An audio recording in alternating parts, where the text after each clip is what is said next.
ماہ سفر اور بدشگونی۔ بسم اللہ الرحمن الرحیم۔ اللہ تبارک و تعالیٰ سے دعا ہے کہ وہ مجھے حق بات لکھنے، سب کو حق پڑھنے، سمجھنے اور عمل کی توفیق عطا فرمائے، آمین۔ عزیز ساتھیو، طلباء و طالبات، یہ موضوع بہت لمبا ہے، اس لیے میں آپ کو 2 حصوں میں تقسیم کر کے آپ کی بات سمجھانے کی کوشش کرتی ہوں تاکہ آپ آسانی سے مکمل بات پڑھ لیں۔ تو چلیں شروع کرتے ہیں۔ ہر وہ شخص جو اپنے آپ کو مسلمان کہتا ہے، اسے اس بات کا پکا یقین ہونا چاہیے کہ ہر طرح کا نفع و نقصان کا مالک صرف اور صرف اللہ تبارک و تعالیٰ کی ذات ہے، اس کے علاوہ اور کوئی بھی نہیں۔ اب یہ بات کیسے مان لی جائے کہ نفع و نقصان کا مالک صرف اور صرف اللہ تعالیٰ ہے؟ کیونکہ عمومی طور پر یہ سمجھا جاتا ہے اور کہا جاتا ہے کہ سفر کا مہینہ بہت بھاری ہوتا ہے، اس میں کوئی کاروبار نہیں کرنا چاہیے، کوئی شادی بیاہ نہیں کرنا چاہیے، یعنی ہر اہم کام کو اس لیے اس مہینے میں نہیں کرنا چاہتا کہ یہ مہینہ منحوس ہے۔ نعوذ باللہ، اللہ کی پناہ۔ کوئی مہینہ کیسے منحوس ہو سکتا ہے جس کو اللہ تبارک و تعالیٰ نے منحوس بنایا ہی نہیں؟ سفر کے مہینے میں کون سی طاقت ہے جو لوگوں کے کام کو خراب کر دیتی ہے؟ قرآن کیا کہتا ہے، آئیے دیکھتے ہیں۔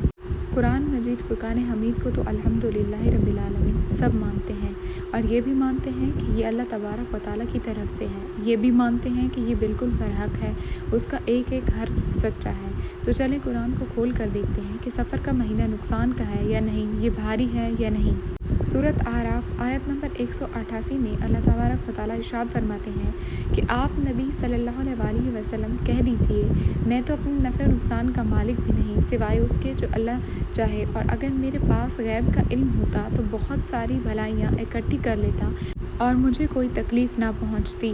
سورۃ زمر آیت نمبر 38 دیکھتے ہیں۔ ہم سب سے بہت زیادہ محبت کرنے والے اللہ تعالیٰ فرماتے ہیں، اللہ جو رحمت لوگوں کے لیے کھول دے اسے کوئی روکنے والا نہیں، اور جسے وہ روک دے اس کے بعد اسے کوئی جاری رکھنے والا نہیں، اور وہ سب پر غالب، بڑی حکمت والا ہے۔ قرآن مجید اس موضوع پر بہت زیادہ بات کرتا ہے کہ اللہ تبارک و تعالیٰ کے علاوہ کوئی نفع و نقصان نہیں دے سکتا۔